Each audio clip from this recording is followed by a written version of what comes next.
ଏବେ ମୁଁ ଯାହା କହୁଛି ମୋ କଥାଟି ଶୁଣ। କେମିତି ମଜା ହେଲା ଯେ ତମ ମଜା ଲାଗିଛି ପଣ୍ଡିତ ଶୁଣ ମଜା ଲାଗିଛି ଯେ ମୁଁ ଗୋଟେ କଥାଟି କହୁଛି ଶୁଣ। କହୁନ। ବୁଝିଲ ମାର୍କେଟ ଆଡେ ଯିବ, ମାର୍କେଟ ଆଡେ ଗଲେ ମୋ ପାଇଁ ମାଛ 2 କେଜି ଆଉ ଚିକେନ ଗୋଟେ 3 କେଜି ଆଣିଦେଲେ ମୁଁ ତାୱା ଭଜା କରି ଖାଇବି ଆଉ।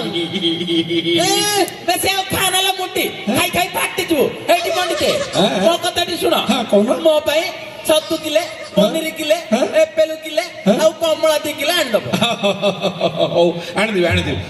ତମେ 2 ଜଣ ଘରେ ଥିବ ମାତ୍ର 2 ଜଣ ଯାକ ମାଡଗୋଳ ଲାଗିବନି, ଗଣ୍ଡଗୋଳ ଲାଗିବନି। ମୁଁ ମାଡଗୋଳ କାଇଁ ଲାଗି? ତା ସାଙ୍ଗରେ ମାଡ ନେଲେ ମୋ ଭାତ ହଜମ ହଉନି କି? ନାଇଁ ନା ତୁ କଣ ତୋ ସାଙ୍ଗେ ମାଡ଼ ଲାଗିଲେ ରୁହ ମାଡଗୋଳ ଲାଗନ। କାଲି ତ ଯେତିକି ଲାଗିଛ ମୋ ମୁଣ୍ଡ ଖରାପ କରିଦେଇଛ, ଆଜି ଆହୁରି ମାଡଗୋଳ ଲାଗିବ। ଏଠି ତମେ 2 ଜଣ ଘରେ ଥାଅ, ମୁଁ ଯାଉଛି ତମ ପାଇଁ ସବୁ ଜିନିଷ ନେଇକି ଆସୁଛି। ଏଇଠି ଶୁଣୁଛ? ସବୁବେଳେ ତା ପଛରୁ ଡାକିବ କଣ ହେଲା ଯେ? ବ୍ୟାଗଟା ନେଇକି ଯାଅ, ନହେଲେ ତମକୁ ଜିନିଷ କେମିତି ଆଣିବ? ପଲିଥିନ ପୁରା ବେନ୍ ହେଇଛି। ପଲିଥିନ ବେନ୍ ହେଇଛି? କାହା ପାଇଁ ବେନ୍ ହେଇଥିବ? ମୋ ପାଇଁ କିଛି ବେନ୍ ହେଇନି। ତମର ଯାହା ଇଚ୍ଛା ସେୟା କର। ତମେ ମୋ କଥା କେବେ ଶୁଣୁଛ ନା ଶୁଣିବ? ସରି ଭାଇନା ରାଗ ନବା। ରାଗନ ହେଲା। ମୁଁ ଯାଉଛି ତମ ପାଇଁ ଆଣି। ମୋ ପାଇଁ ସବୁ ପଲିଥିନ ଖୋଲା ଅଛି ମାର୍କେଟରେ, କିଛି ଅସୁବିଧା ନାହିଁ। ମତେ ଦେଖୁ ଦେଇଦେବେ ପଲିଥିନ ହେଲା। ଯୋଉଟା ଇଚ୍ଛା ସେଇଆ କର। ହଉ।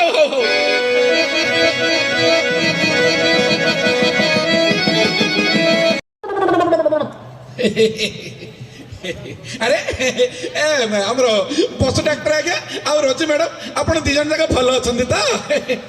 ମଉସା ନମସ୍କାର। ନମସ୍କାର ମା। ଭଲ ଅଛ ତ 2 ଜଣ ଯାକ? ହଁ ମଉସା ଭଲ ଅଛ। ଆପଣ କଣ ଏ ଚକଚକିଆ ଜରିରେ ପରିବା ନଉଛନ୍ତି? ପଲିଥିନ ଟା ଭଲ ନା? ହଉ ଗାଉଁଳିଆ ଲୋକ ଭଳିଆ କିଏ ଗୋଟେ ବ୍ୟାଗ୍ ପୁଣି ଧରିକି ଆସିବ କହିଲ? ଦୋକାନୀକି ମାଗିଲି, ପଲିଥିନ ଦେଲା, ଧରିକି ପଳେଇ ଆସିଲି ଆଉ। ତଥାପି ମଉସା ପଲିଥିନ ଦେହ ପ୍ରତି ଭଲ ନାହିଁ ନା? ପଲିଥିନ ଭଲ ନାହିଁ ଯେ କଣ କରିବା କହିଲୁ? ଗୋଟେ ଅଭ୍ୟାସର ପରିଣତ ହେଇଗଲାଣି ପଲିଥିନ ଟା ମାଗିବାର। ହଉ ମା, ଆପଣ ତ ଆମ ସାହିରେ ରହୁଛନ୍ତି, ଆପଣ ଯେଉଁ ଦେଖିଲେ ମାତ୍ର ବଡ ଖୁସି ଲାଗୁଛି। ନୂଆରେ ପଶୁ ଡାକ୍ତର ବାବୁ ପୋଷ୍ଟିଂ ପାଇଛନ୍ତି ଆମ ଧର୍ମଗଡ଼ରେ, ଆମର ମଧୁସୂଦନ ଦାସ ଆଜ୍ଞା। ବଢିଆ, ହାତ ଲଗ ଗାଈ କୁକୁର ସମସ୍ତେ ଭଲ ହେଇଯିବେ ଆଜ୍ଞା। ଆଙ୍କ ପାଖକୁ ଆଜ୍ଞା ସମସ୍ତେ ଯିବେ। ହଉ ମା ଆସୁଛି, ମାଉସୀ ସିଆଡେ ଅପେକ୍ଷା କରୁଛି, ଗଲେ ରୋଷେଇ କରିବ। ନମସ୍କାର।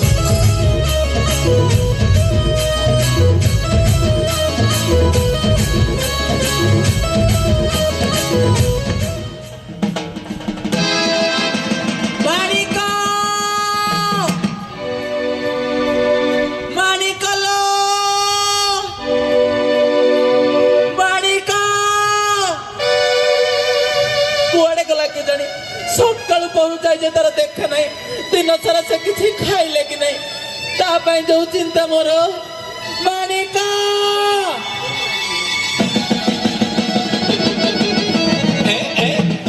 ପଣ୍ଡିତିଆଣୀ ଦାଣ୍ଡରେ ଜଗିଥିଲ କଣ? ମତେ ଜଗିଥିଲ କି? ମୋର ଦିନ ସରୁଥିଲା କି ଏ ବୁଢା ଘଇଟାକୁ ଜଗିବି? ଆଉ କାହାକୁ ଜଗିଥିଲ? ମୋ ମାଣିକ ସକାଳୁ କୁଆଡେ ଯାଇଛେ ତାର ଦେଖା ନାହିଁ, ଦିନ ସାରା ସେ କିଛି ଖାଇଥିବ କି ନାହିଁ, ତା ପାଇଁ ଯୋଉ ଚିନ୍ତା। ଏ ମେଣ୍ଢାଟା ପାଇଁ ଏତେ ଚିନ୍ତା ଉଛୁଳି ପଡୁଛି। ମୋ ପାଇଁ ଯଦି ଏତିକି ଚିନ୍ତା କରିଥାନ୍ତେ କେତେ ଭଲ ହେଇଥାନ୍ତା କହିଲେ ଦେଖିଆ। ଏଇଠି ମୋ ମାଣିକକୁ ମେଣ୍ଢା କହିବେ କହିଦଉଛି। ମେଣ୍ଢାକୁ ମେଣ୍ଢା କହିଲେ କୋଉ ମହାଭାରତ ଅସୁଧି ହେଇଯାଉଛି କହିଲେ ଦେଖିଆ। ପଡିଗଲି ରେ।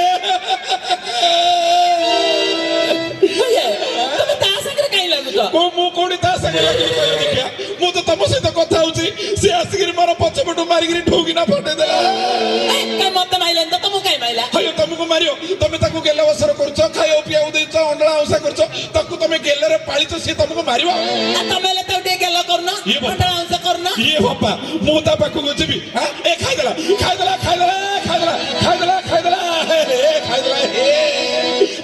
ଏତିକି ଯାକ ପରିବା ବାକିରେ ଆଣିଥିଲି, ଏ ମେଣ୍ଢା ସବୁ ଯାକ ଖାଇଦେଲା। ମୁଁ ଏବେ କଣ କରିବି କେ ଜାଣି? ତମ ପରିବା ଚିନ୍ତା ଲାଗିଛି। ମୋ ମାଣିକ ପଲିଥିନ ନା ଖାଇଦେଲା ନା କଣ? ମାଣିକ ଦେଖ ତାର କଣ ହେଇଗଲା। ଏଠି ପଣ୍ଡିତେ ଶୀଘ୍ର ଯା ଡାକ୍ତରଙ୍କୁ ଡାକି ଆଣିବ, ନହେଲେ ଯଦି ମୋ ମାଣିକର କିଛି ହେଇଛି ଏଇଠି ମୋ ମୁଣ୍ଡ ପିଟି ମରି।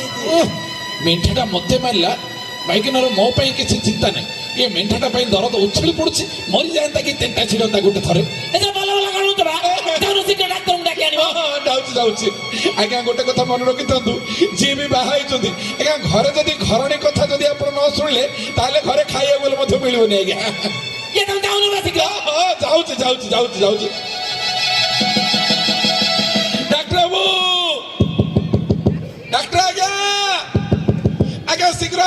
ଆମ ଘରେ କେମିତି କାଣ୍ଡ ହେଇଗଲାଣି ଆସନ୍ତୁ ଆଜ୍ଞା ମଧୁସୂଦନ ଆସିଲେ ମଧୁସୂଦନ ଆଜ୍ଞା ଆଜ୍ଞା ଆସନ୍ତୁ ଆସନ୍ତୁ ଆଜ୍ଞା ଆମ ଘରକୁ ଟିକେ ଆସନ୍ତୁ ଏବେ ଟିକେ ତଳେ ମୁଁ ପଲିଥିନ ନେଇକି ଆସୁନଥିଲି କି ସେ ପଲିଥିନରେ ପରିବା ଥିଲା ସେ ପରିବା ଖାଇବା ସମୟରେ ପଲିଥିନଟା ବୋଲେ ଆମର ମେଣ୍ଢା ଖାଇ ଦେଇଛି ଆଜ୍ଞା ଟିକେ ଆସନ୍ତୁ ଆଜ୍ଞା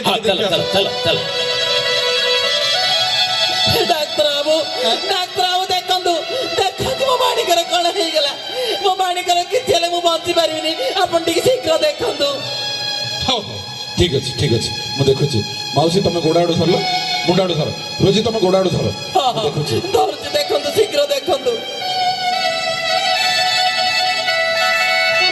ଓହୋ ଏ ମେଣ୍ଢାଟା ତ ସବୁଗୁଡା ଅପରେସନ କରି ବାହାର କରିବାକୁ ପଡିବ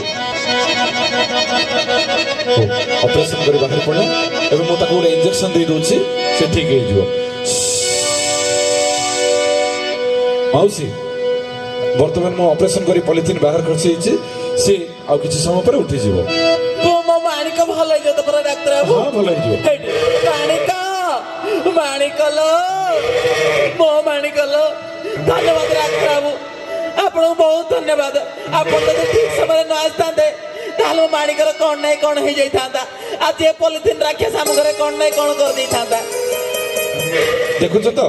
ଦେଖୁଛ ତ ପଣ୍ଡିତ ମଉସା ଏବେ ଟିକେ ତଳେ तुमको रोजी मध्य पॉलिथिन आने को मना करूला किंतु तुम अमान्य है पॉलिथिन को तुम तुम घर को नहीं आसिल देखुच तो मुझे ठीक समय जब न पहुंची था ये पॉलिथिन राक्षस तुम घर कौ भाया कांड मची दे था आ ये जो मेढ़ा देखुच मुझे ठीक समय न आसता आर कौन बा अवस्था होता कहल देखी आ दर्शक बंधु आपण मैंने मन रखु आपणकर छोटिया छोटिया आवश्यकता को पूरण करने ये पॉलिथिन उपर बहुल भाव में डिपेंडेंट हो जाती जहाँफल आप परिया काटुंट परिया चोपा को पॉलिथिन पूरे बाहर फोपाड़ दौरान जलिखिया खाऊँ से जलिखिया पॉलिथिन को बाहर फोपाड़ दौरान जहाँफल यही गृहपालित पशु मैंने कुकुर गाई गोरु षंढ इत्यादि ताकू से परिया चोपा खाया समय पॉलिथिन को खाई जाऊँगी हजम न कर पारि विभिन्न प्रकार स्वास्थ्य समस्या पड़ुंट शेष में मृत्यु मुखर पड़ुंट आमर कौन से अधिकार नहीं ये बेजुबान जानवर मानू ये कष्ट देवा तेरे आसतु आज ये पवित्र अवसर में कलाहांडी उत्सव घुमरा